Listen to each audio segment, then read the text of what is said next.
He came in the night, that bitter Christmas Eve.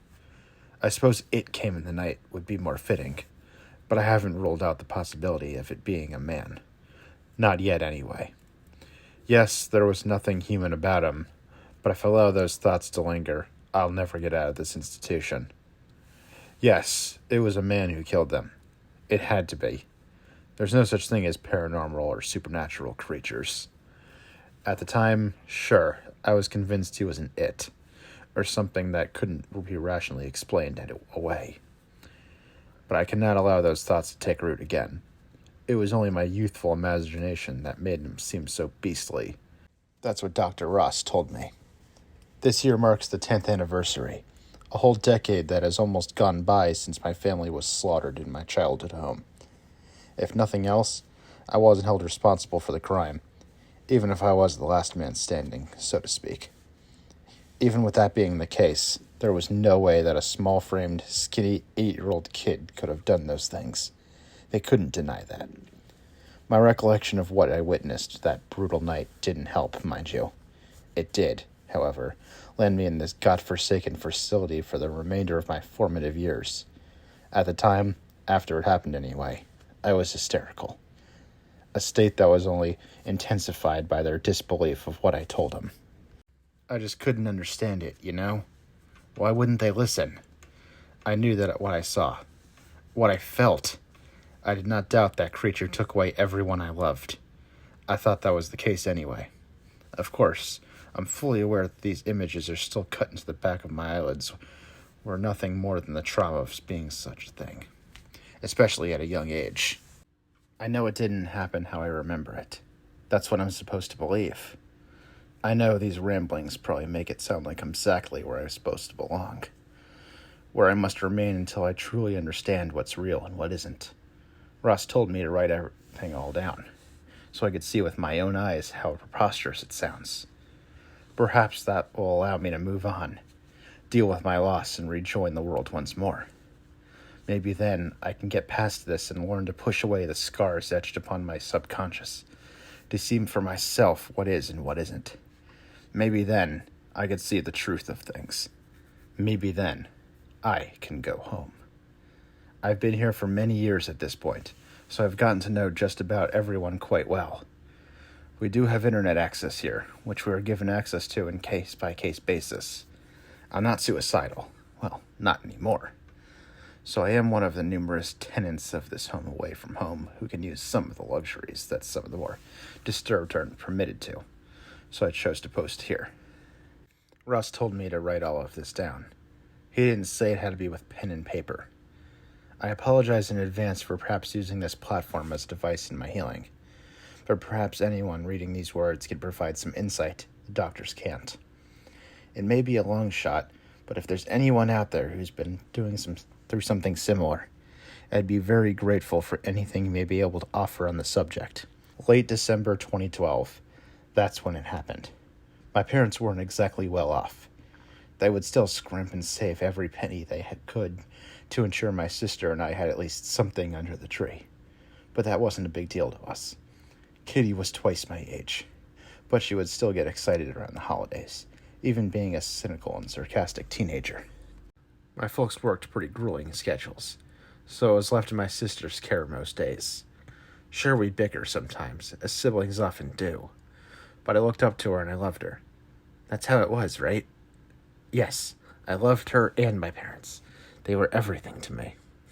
My mom worked mornings at a local diner, while my dad worked a second-shift job at a local factory. There were days I would only see one or the other, depending on overtime and such, but they were always attentive when they were home. Well, that's what parents do, isn't it? They take care of their children. Though we didn't have any illusions about who set the presents under the tree, as our parents never pushed the seasonal mythology on us. We were always grateful for what they bought us. It was the time of year together I cherished, far more so than I would ever unwrap the Christmas morning. It was the only day of the year both my folks would outright refuse to work, even if bills were piling up. I remember feeling so warm when I weighed down to rest that night, before the big day, just knowing they would be there when I woke. I think, no, that's not right. My father was upset about something that night. Yes, I struggled to sleep, tossed and turned until I finally passed out. I was crying about something, is that right? What was it that had me so worked up? No, none of that matters. This is about the stranger who came calling. Sure, my memories may be a bit shuffled around, given what happened. But we were a loving family, always were. Whatever happened before that night doesn't matter. I was asleep when he arrived, if that's the proper word for it. It was more like he crash-landed in our home. I don't know what time it was, but it sounded like the ceiling was caving down around me. It jarred me awake, left my mind feeling from the shock of it. I was scared to leave my bedroom. I just sat upright with a blanket pulled up to my chin, shivering as though the temperature of the room had plummeted. Of course, it had done that very thing. I could see my foggy breath pushing around the fabric as it huddled for warmth. It was Katie's screaming that convinced me to crawl under my bed. I'd heard her yell over the years, shouting in anger or frustration, but nothing like this. My bladder almost gave out, just from the sheer magnitude of it. It was like she was trying to add words to her wailing fit, but only gargles and howls made it through. I heard my parents' bedroom door open.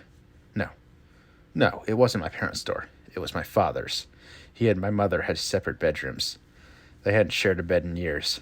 I can't remember why. It was likely just the different shifts they worked. Yes, that was probably it. They didn't want to disturb one another. That makes sense.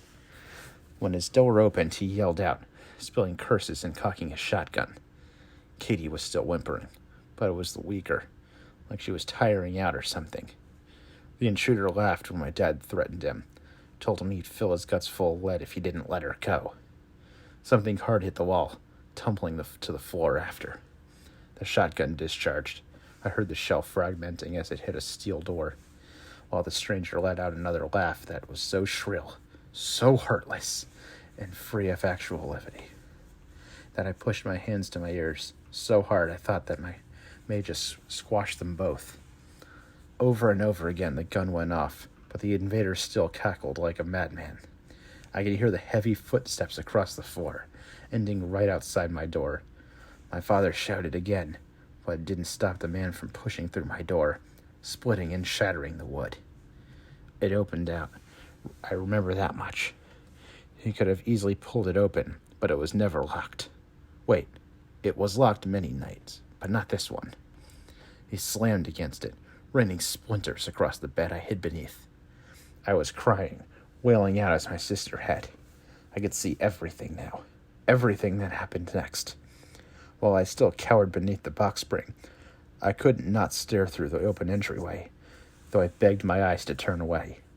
They ignored my mental pleas, remaining peeled open to gaze at the gruesome sight beyond the threshold of my room. My dad charged the man. No, it wasn't a man. Yes, of course it was. It was. He was wearing a costume or something. That's what deflected the shotgun shells. That makes sense. Though I could only see his legs at first. Those worn, leather-buckled boots, with matted white and mud-sheckled fur lining at the top. My curiosity overruled my senses. No, they weren't boots. They were hooves. Wide, chipped, and jagged hooves. That can't be right. Yes, they were boots. Boots that shaped like hoofs at the bottom. They were just part of the costume. Part of the facade. Before I realized it, I was pulling myself forward, closer to the end of the bed, to get a better view of what was going on. He was taller than my doorframe. I can only see up to his shoulders through the opening. He was wearing a Santa Claus outfit, a filthy, torn, and stained one. The sleeves were twice as long as all the images I'd ever seen of old St. Nick, with thin, bony fingers hanging almost a foot past the ragged cuffs. I could see some sort of costume, but I could swear the fingers moved as if they were real, though I knew it was impossible. It had become some sort of prosthetic or extravagant mechanical prop that made his arms double the length of any I had ever seen. But then one of them raised past the view that I could see beyond the door. I could hear those entangled fingers crunch into something. My father's agonized shriek concluded with that horrendous sound before he was pulled back towards the stranger in the red and white suit. When my dad came into view just beyond where my door used to be, I slapped my hand to my mouth to muffle the scream I couldn't even hope to hold back. Christ, the entire slender hand of the stranger was impaled through the side of my father's chest. He wheezed and coughed, likely from his lungs filling with the same blood that gushed from his trembling mouth. My God, I can see it so clearly. He was attempting to swat at the strangler, swinging the shotgun that he still held, but there was little force behind his strikes. He didn't have any strength left. When the intruder raised the other bony hand to my dad's face, the old man let go of his weapon, attempting to pull away the jagged fingernails as they tore into his flesh, carving deep ditches into his cheeks. When strips of his flesh peeling away behind them, my father squealed from the shock and pain of his skin being shredded, but the fingers did not pull free until they reached his midsection. I was gasping for breath, violently trembling at the sight of him dangling from the outstretched hand that was still pushed into his chest, when I finally saw the face of the creature, the man in the costume. As it leaned in, it looked my dad in the eye, the one that had not been split in two anyway. His face was thin, with sunken shakes that were so shallow, I almost thought they were holes in his flesh at first. The stringy beard that hung down from chin to his navel was smeared with just as much muck and gore as the rest of his suit, while the large, wide, and circular eyes seemed to flicker like headlights, shining upon a cat in the darkness. His bow protruded an inch or two from his head, with two uneven horns curling in opposite directions, the left one twice as long as the right. The image is as clear as day, as though I'm looking that monster in the eye right now. The man in the mask. Jesus, it had to be a mask, right? When he turned to face me, I felt every drop of blood drain from my body as he winked and smiled, his dried, split, and chapped lips peeling away from the jagged and uneven teeth, as he opened his mouth as though to laugh once more. His tongue sprang free like the tentacle of a kraken being free from its cavern, slapping against my father's face. It wriggled into the hold he had torn to make my old man's cheek, pushing through the other side, before pulling back, slashing thick saliva and gore across the railing of the stairs. He did not break the gaze of those haunting eyes from mine, as he held up two of his long fingers as though he were making a peace sign. He allowed me to focus on them, the sickeningly yellow skin, wrinkled with boils and pockmarks, before he swiftly pierced them into my father's eyes, bursting the one that had still been in one piece, before pushing through the back of the skull. My bladder let loose, just like it feels like it wants to do right now. I could barely fathom it, what I was watching. "Naughty, naughty," he said in a disturbingly soft and almost pleasant voice, as he dropped the corpse of my dad into the carpet. He glanced back at me, continuing his stroll down the hall, breaking through my mother's door as he had mine.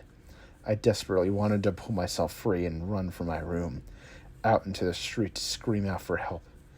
But I was frozen. I couldn't convince my body to move. I just lay there, cowering and crying, feeling hopeless, feeling useless. My mom's shrieks were the most painful of all to hear. That shrill and high-pitched sound still echoes against the inner walls of my subconscious to this day. I could hear her battling against him in vain, her legs and arms pounding against the walls and floor as he dragged her from her bedroom. There was a snapping sound, followed by another squeal, something I assumed to be the first assault of the stranger. Well, the first after pulling her from her bed anyway.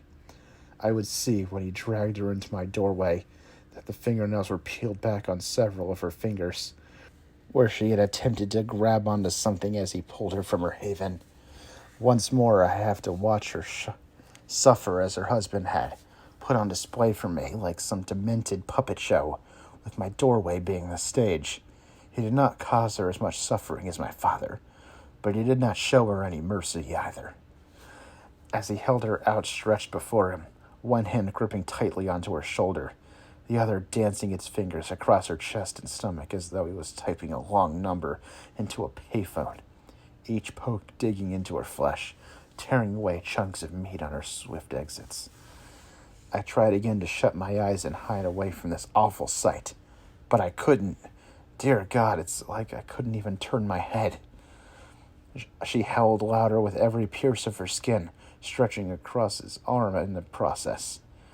This did not break his focus, though he growled in a strange sort of rippling sound, as though he rapidly tapped his Adam's apple when he moaned. It was a sound that almost caused my gut to rebel as my bladder had.